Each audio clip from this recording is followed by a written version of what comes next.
I'm going to talk about effective computing with deep learning, and I'll explain what effective computing is in the slides.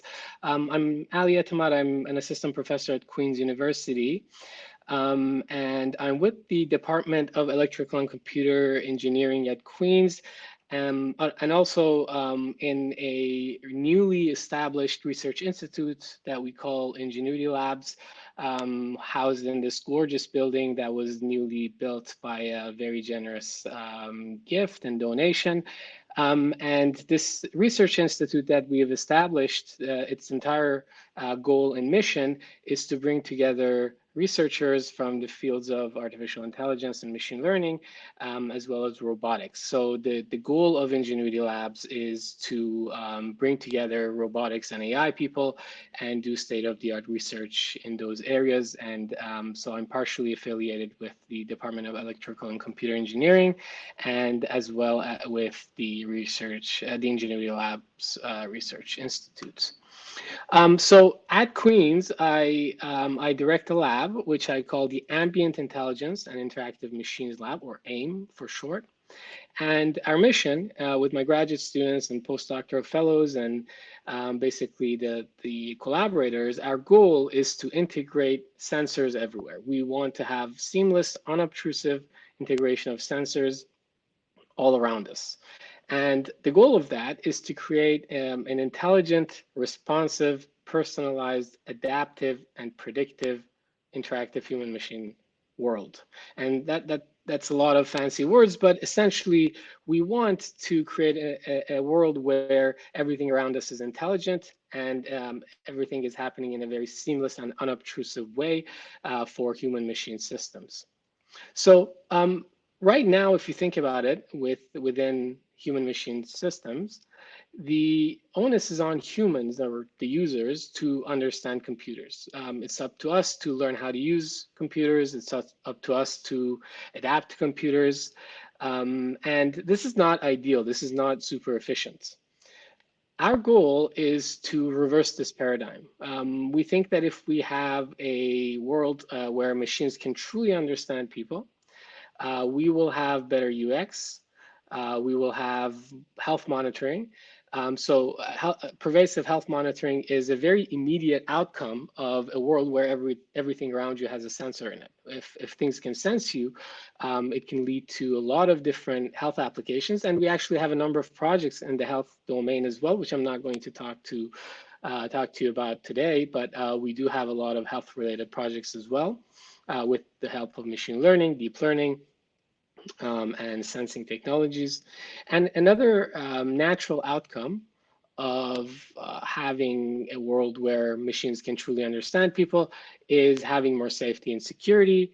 And in general, overall, this leads to a better quality of life. So what are the things we want to do, or where do we want to use AI for machines to understand people? What do we mean by machines understanding people to begin with? There are three main pillars for that. One of them is for machines to understand who we are, which leads to a field of research called identity recognition or biometrics. And there are a lot of papers and research that's happening on a daily basis. And there are many companies that specialize in identity recognition for safety and security purposes. The second pillar is understanding what people do. And that leads to another field called activity recognition or activity analysis. And again, there are tons of research happening in that area. And actually in my lab, we work on both of these. So we have a number of papers and a number of students whose entire theses are focused on identity recognition and activity recognition and pose estimation with machine learning and deep learning. But I'm not going to get into those. The topic of today's talk that I want to talk about is understanding how people feel, which leads to an interesting field of research called affective computing. So this is what I'm going to talk to you about today.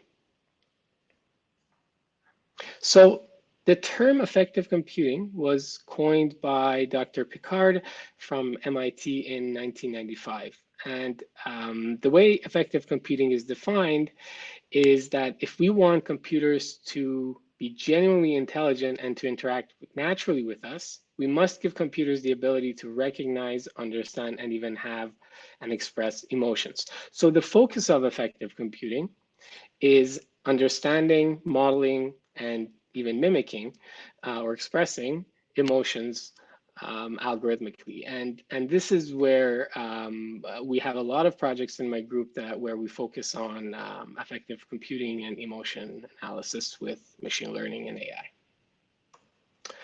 Okay, so the first question is, well, what are the things that we can use to do affective computing? And it turns out that there are tons of modalities or sources of information that can be used for affective computing. For example, you can look at faces and detect someone's emotions. We call that expression recognition, for example, because it's the way people express themselves emotionally mostly. We have wearables, so we can use wearable data like ECG, PPG, electrodermal activity, EMG or electromyography. So we can use different sensors or sensing modalities available in wearable devices. And this is where I'm going to focus on today. And I kind of have a background in wearables. Before coming to Queens, I spent a number of years in the wearable industry. And so this is the area that I'm going to talk to you about today, where we do research on wearables in my group at Queens right now. There are other modalities. So EEG is one that it could be considered a wearable, but at the same time, it's not a very plug and play kind of modality. There are a few companies that have attempted to create plug and play EEG wearables, but they're not, very common. And so EEG is another type of signal that people can use to do emotion analysis. We can look at different postures and motion. We can look at speech. We can look at even things like gaze patterns and pupillometry. So there are tons of things we can do in order to analyze people's emotions. But like I said here, I'm going to focus on wearable data for emotion analysis. Okay, so how do we do emotion analysis or affective computing? Well, one of the things we need for any kind of AI, typically, or machine learning, especially for supervised algorithms, we need labels. And so how do we collect labels when it comes to emotions? The way emotions are generally defined is on the circumplex, which we call the circumplex of emotions. It's usually made of two orthogonal dimensions, arousal and valence. And so arousal is, we also call it activation, and valence we also call pleasantness. So arousal is how aroused you feel, and valence is how pleasant you feel at any given moment. And so emotions can be basically made up of a sum of these two values. So for example, stressed is a type of emotion where you are low on valence and high on arousal, whereas happiness, you're higher on the valence level and relatively low on the arousal level. On the other hand, you can have something like calm or fatigued, which are extremely low on arousal, low on valence, but yeah, there's zero on valence and low on arousal or deactivated.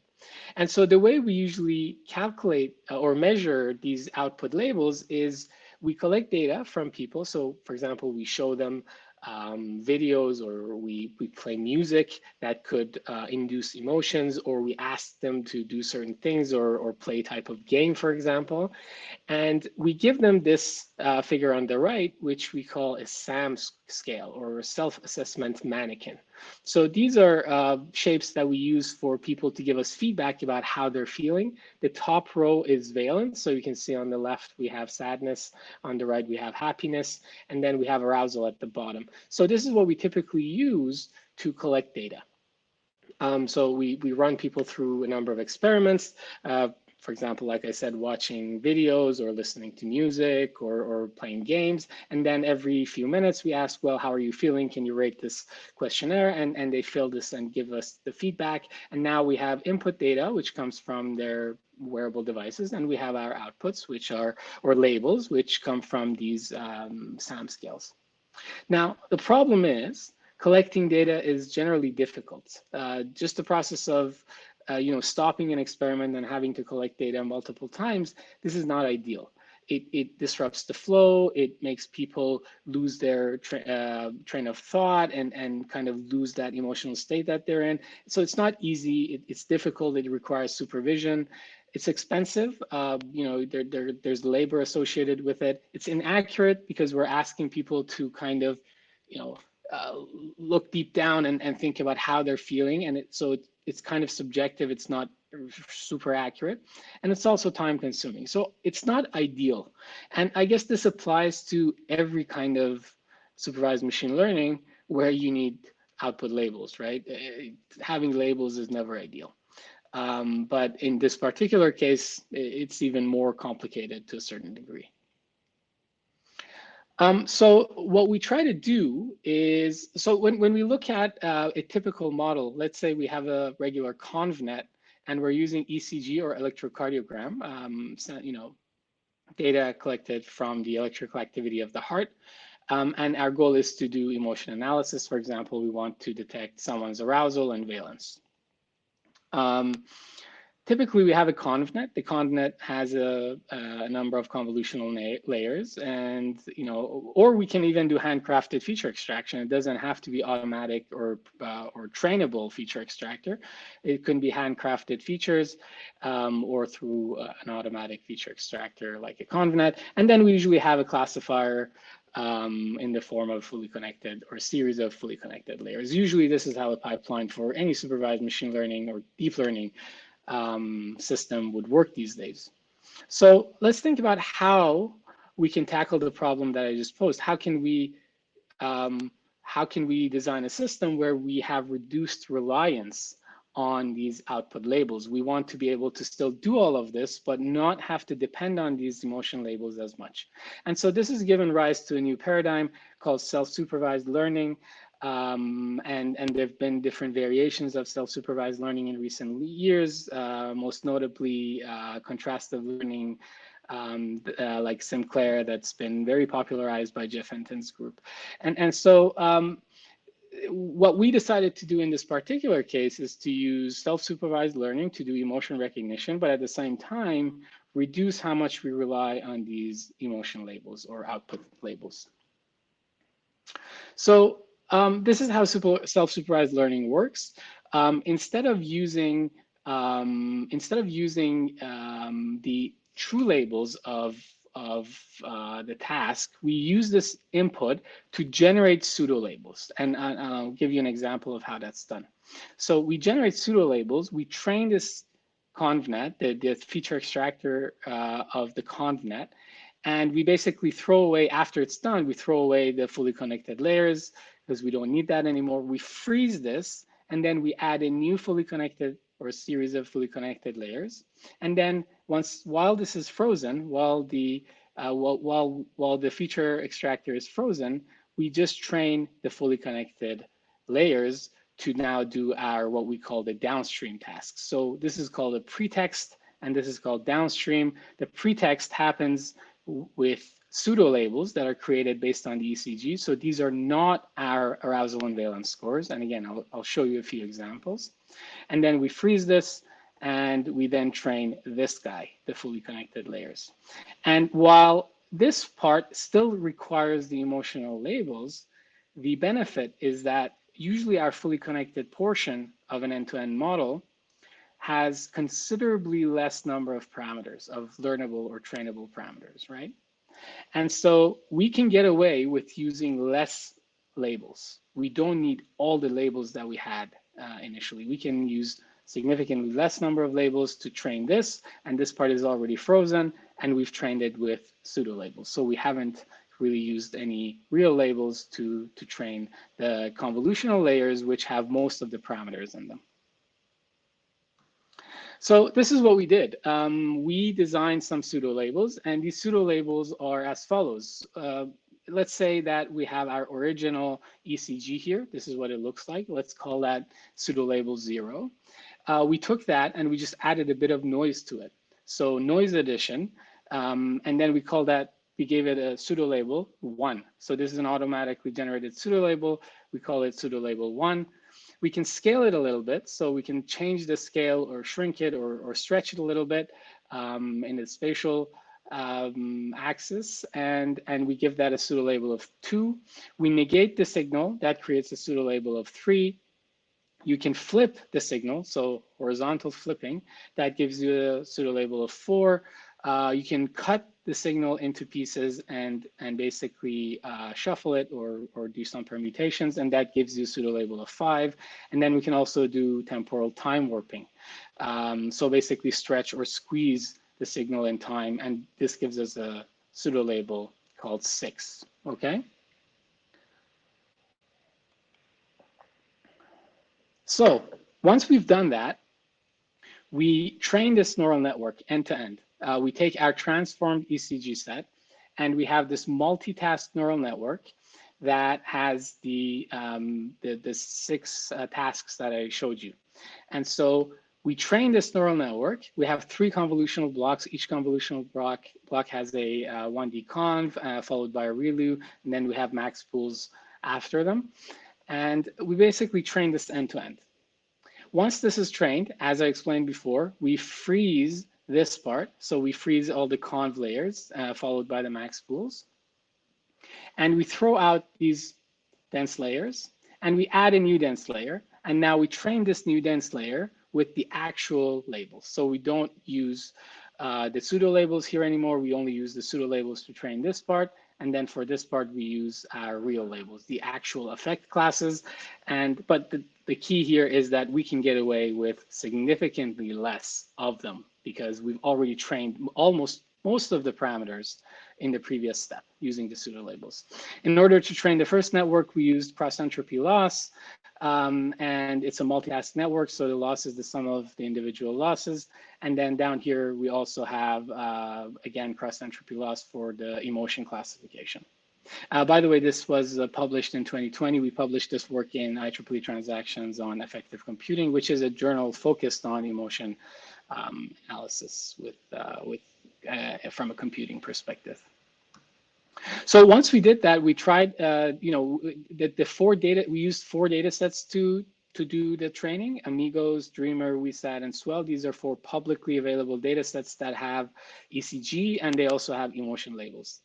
And interestingly, we observed that our results were able to outperform the other techniques in the area, and also it outperformed a fully supervised. So if we take this network here from end to end and train the whole thing only with the actual labels, the results aren't as good as using the 2-step pretext task training with the self-supervised framework. Interestingly, we tried to look at the impact that each of the pretext tasks, the multitasks that I showed you, each of them, how much impact it has. And it turns out that multitask was still better than individual. So generally T2, which was, I think T2 was the noise edition, I believe, was the most impactful. But again, when we did multitask, it was better. So we kept it that way.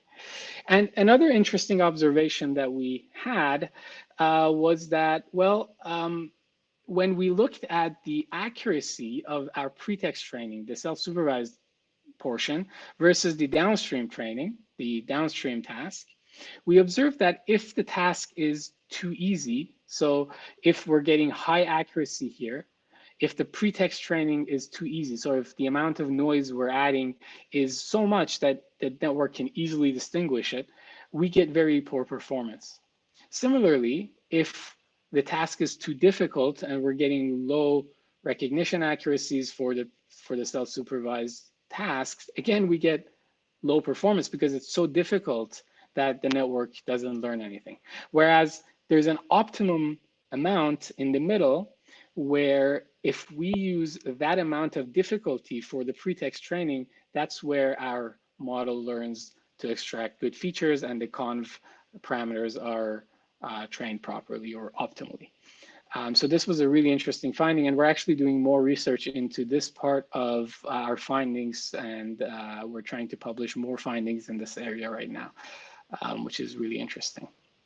I do believe that I am almost out of time, so I will skip the next project I wanted to talk to you about and briefly talk about some of the future or open challenges that I think we have in this area.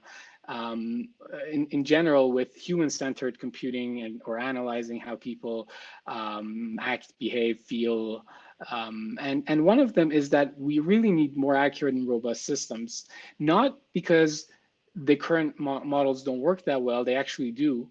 The problem is that the majority of models work very well on the majority of the data and cases. It's the edge cases that make things super difficult, and that's usually the case with many things in life. It's the edge cases that are difficult to handle, and so for the edge cases, there's quite a bit of work to be done. We really need less reliance on labels, and this trend of self-supervised, semi-supervised, unsupervised learning, these all try to address this, and they're very effective, and there's tons of research happening, which we're actually doing a lot of work ourselves in my group there, and so this is something that I think is going to play a big role going forward in the deep learning domain.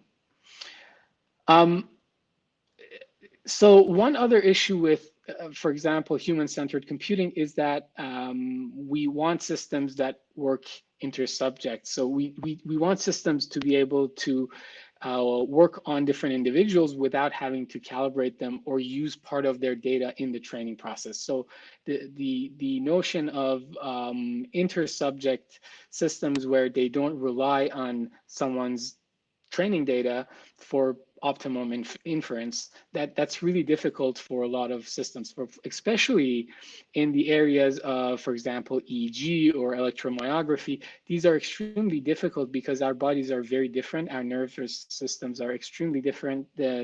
Our muscles are very different. And so it's really hard to come up with systems that work on unseen subjects altogether. And so this is an area, again, where I think a lot of research needs to be done and is being done.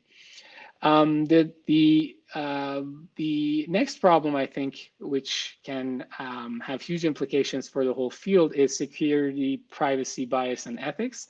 These systems look into what we're doing, look into who we are, and look into how we're feeling. And so the notion of security and privacy and things like bias and ethics are going to play huge roles.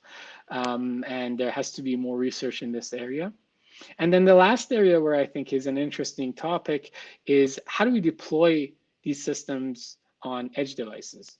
We're used to, having tons of GPUs at our disposal for training and inference, whereas in reality, for edge devices, we might not have that. And so, it's doable for wearables like activity trackers or wrist-based wearables to monitor and do everything on edge, because there are not a lot of different modalities. We have an IMU and we have a PPG device. Usually, those are typically the two sensors we have in wearables, activity trackers. But if you look at other wearable devices like EEG systems, we have 32, sometimes 64 channels, and they have much higher sampling frequencies. So that's a ton of data to process. And the EEG system itself is already difficult to use given its form factor and the fact that it has to go on the head. And so adding, more computing resources is not very feasible. So coming up with lightweight, but at the same time, effective models to work on edge for human data is pretty difficult, but also an interesting research problem. So all the work that is happening in my group is done by my students. They're the brains behind all of it, and I have to thank them. This is an image from last year, year 1 BC, as I call it, or before COVID. But luckily, we've been able to still stay in touch and keep doing what we're doing and keep our spirits up. And hopefully, the finish line is close. In the second learning phase after the freeze, how do you prevent models from memorizing mappings between pseudo labels and actual labels? Okay, so in the second phase, we don't actually use the pseudo labels anymore. We only use the actual labels. So once the convolutional blocks or layers are trained, we don't need the pseudo labels anymore. We throw them out. But even if they, if for example, there are other methods that I've seen where in the downstream task, in the downstream portion where we use the actual labels, they do it multitask. So I've actually seen solutions where even in the bottom part, you can still use those pseudo labels, and there's nothing wrong with that.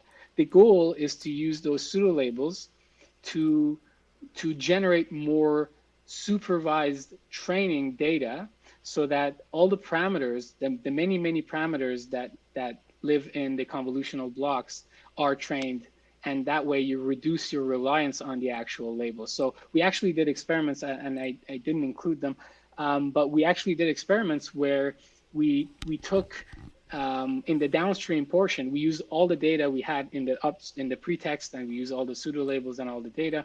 And then in the downstream, we only used 1% of the labels, and we still got very impressive results. We got, I think, high 80s or 90, low 90s, which is pretty good in terms of performance when you consider that we're only using 1% of the actual labels. So even if there's somehow leakage between the two phases, the goal that we set out to do, which is train the conv blocks with reduced reliance on actual labels, is accomplished.